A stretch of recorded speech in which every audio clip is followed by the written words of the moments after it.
aqui para mais uma videoaula. Hoje a gente vai falar um pouquinho sobre membrana plasmática. Videoaula super tranquila, super simples e vocês vão conseguir entender tudo, tá? Beleza? Então vamos lá. Para a gente começar a falar sobre membrana plasmática, antes de falar sobre ela propriamente dito, eu vou falar sobre um outro envoltório celular para vocês. Esse outro envoltório celular seria a parede celular. Gente, parede celular não é membrana, tá? Parede celular, ela tá por fora, ela tá na parte externa da membrana plasmática de alguns seres vivos. Nós, seres humanos e todos os outros animais, nós não possuímos parede celular, tá? Eu coloquei aqui um resuminho pequeno de quem tem parede celular e de que ela é feita, né? De que essa parede celular é feita. Qual seria o componente dessa parede celular? E aí eu tenho aqui, ó, parede celular, para que ela serve? Ela serve para proteção, ela serve para manutenção da forma daquele indivíduo. A bactéria, pessoal, ela tem aquele formatinho que a gente conhece, né, de bactéria, porque ela tem uma parede celular ali fora que mantém aquele formato dela, né? Então, a manutenção da forma, a parede celular, ela é rígida, ela precisa ser rígida, e ela, para que ela serve? Ela previne a evaporação e a captação excessiva de água. Então, ela é uma forma de proteção ali para aquele ser vivo, né? Para aquela bactéria, para aquela planta, enfim. Quem é que tem parede celular? Quais são os seres vivos que possuem parede celular? Bactérias têm parede celular e o componente da parede celular da bactéria são os peptidoglicanos, tá vendo aqui? As algas também têm parede celular. Parede celular de alga é feita de celulose ou de sílica, depende do tipo de alga, tá, pessoal? Fungos também têm parede celular. A parede celular dos fungos é de quitina, aqui ó, tá vendo? Quitina.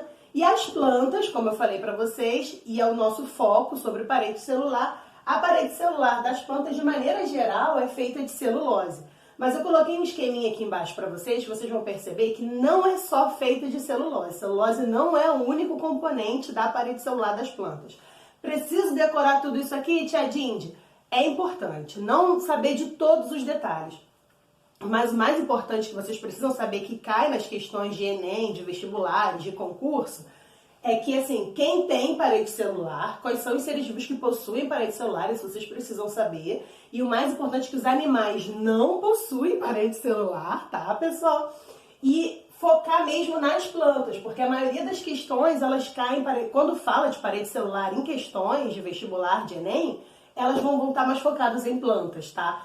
Dificilmente vai aparecer uma questão que pergunte algo sobre a parede celular de uma bactéria ou de uma alga. É bem difícil isso acontecer. Não é impossível, tá? Porque nada é impossível.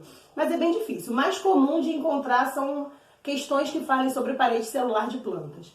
E aí, como é que funciona essa parede celular da planta? Como eu falei pra vocês, eu fiz um esqueminha aqui bem simples pra vocês, tá? A parede celular da planta, ela tem duas camadas. A gente fala que tem uma parede primária e uma parede secundária. A parede primária vai ser a parede mais externa e ela é feita de pectina e de hemicelulose. Como eu falei para vocês, não é só a celulose que é o componente da parede celular das plantas. Tem pectina e celulose e a parede secundária vai ter, hemicelulose. E a parede secundária, aí sim, ela vai ter a celulose, vai ter suberina e vai ter lignina ou lignina, um desses três, tá? Beleza? Então, parede celular de planta tem duas camadas, primária e secundária. Parede primária é mais externa, parede secundária é mais interna. Show de bola? Então, é basicamente isso que vocês precisam saber sobre esse envoltório celular, que seria a parede celular. E agora, falando mais propriamente da membrana, pessoal, quais são as funções da membrana plasmática? Olha aqui. Funções, ela tem função de revestimento, ela vai revestir todo o material que tem dentro da célula, né, pessoal? Ela vai servir para interação com outras células ou interação com outros componentes, ela vai interagir ali com o meio extracelular. Toda vez que eu falo do meio extracelular, é o que está do lado de fora da célula.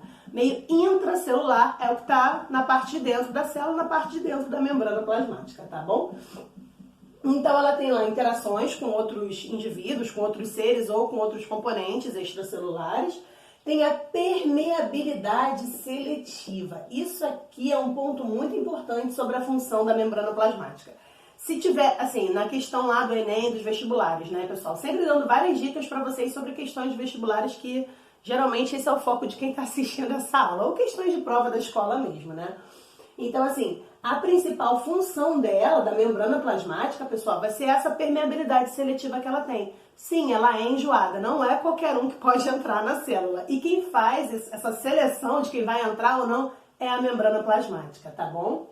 E quais são as características da membrana? A membrana, ela é viva. Por que eu coloquei que ela é viva? Porque a parede celular não é viva. A parede celular, ela é rígida e com células mortas. Perdão, com componentes que não são, que a gente não considera vivos. Já a parede celular, a membrana plasmática, ela é viva, ela se movimenta, ela está ali ativa o tempo inteiro, tá? A espessura dela é fina, extremamente fina, e a composição dela ela é lipoproteica, ou seja, eu tenho uma porção de lipídios e eu tenho uma porção de proteínas. Eu vou falar um pouquinho mais sobre isso daqui a pouquinho, tá?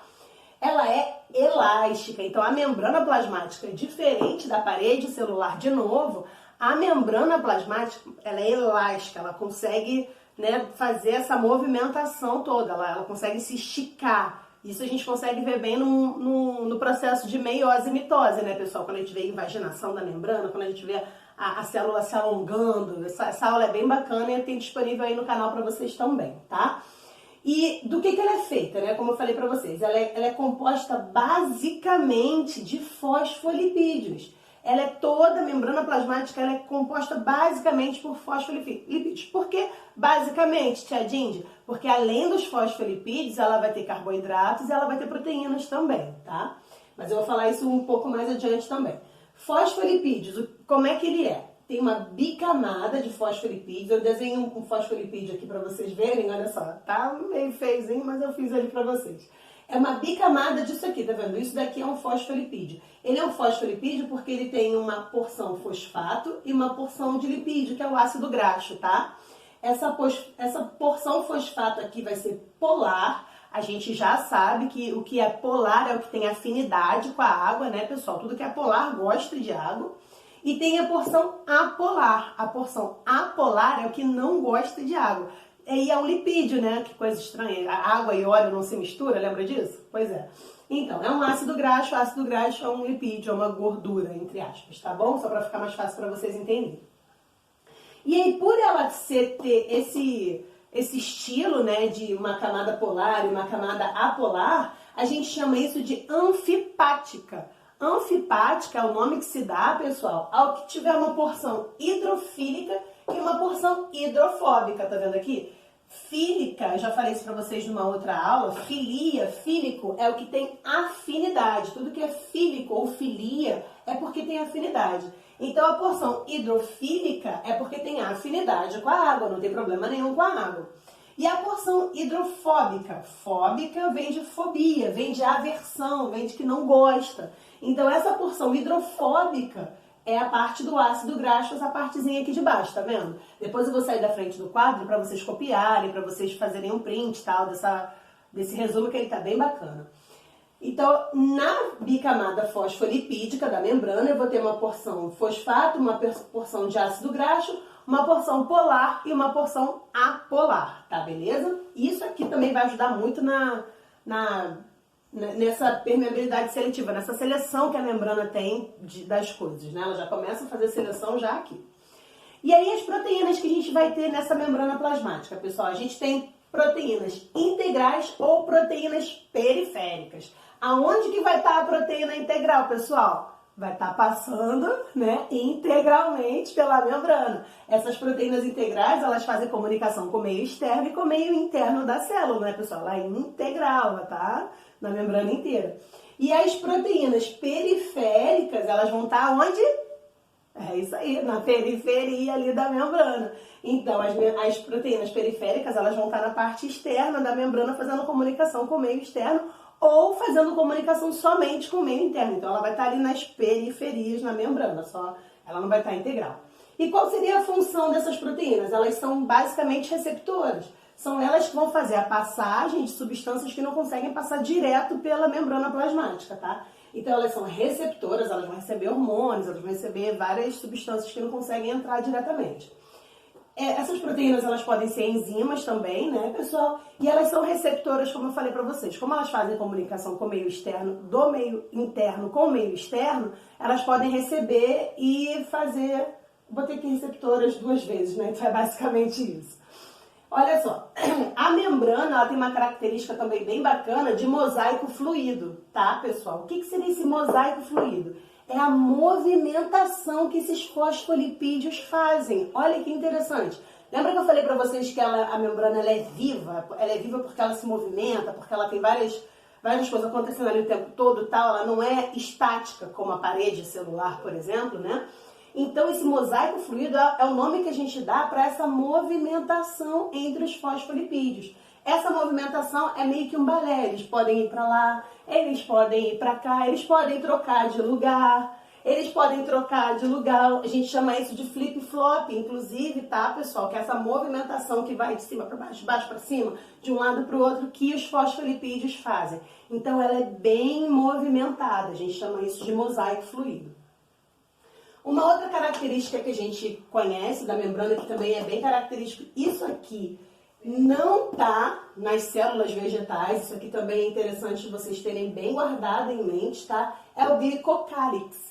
Glicocálice, que nome engraçado, né? Mas o nome dá bem uma sugestão do que ele é. Esse glicocálix aqui, pessoal, ele tá geralmente entre a membrana e faz comunicação com o meio externo dela, tá? Ele faz um reconhecimento celular e é composto basicamente de cadeias de carbono, é um carboidrato que tem para fora da célula. Esse reconhecimento também faz parte dessa permeabilidade seletiva da membrana, né, pessoal? Ele vai reconhecer, por exemplo, um vírus. Por que o vírus do HIV só consegue entrar nas células brancas do nosso corpo, por exemplo? Porque as outras células do nosso corpo conseguem reconhecer através desse glicocálix aqui que aquilo dali é um vírus, então não deixa ele entrar. Só que as células brancas, o vírus do HIV consegue enganar e consegue penetrar nela e fazer o estrago que ele faz nas nossas células brancas, né?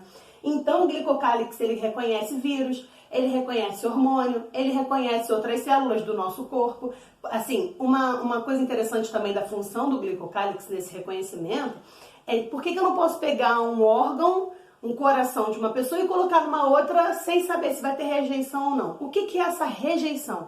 São os glicocálixes reconhecendo aquele órgão ou aquela estrutura como pertencentes àquele corpo.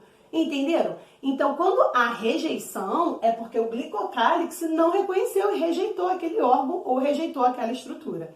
Tá, beleza?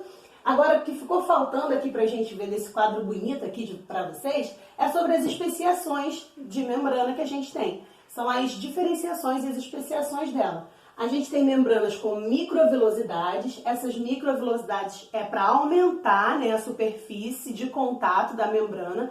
As células que têm microvilosidade são as células do intestino. O nosso intestino delgado, intestino grosso, ele já tem microvilosidades no intestino e as células que compõem o intestino também têm microvilosidades, que é justamente para aumentar a superfície de absorção das células do intestino, né, para aumentar aquela superfície de contato. Para isso que servem as microvilosidades. A gente tem interdigitações também na membrana. Essas interdigitações são para encaixe da membrana, né? Meio que para ela conseguir se encaixar uma célula na outra, essas interdigitações. E os desmossomos. Desmossomos, eles servem para adesão, para colar uma célula na outra. É tipo um botãozinho que faz a colagem de uma célula na outra. Tá, beleza? Então, olha só, esse quadro bem bonito aqui eu vou sair da frente para vocês baterem um print, para vocês copiarem, que ele tá bem legal, tá um resumo grandão sobre membrana plasmática. Espero que vocês tenham gostado. Beijo grande para vocês e até a próxima, pessoal. Tchau, tchau. Não esquece do print.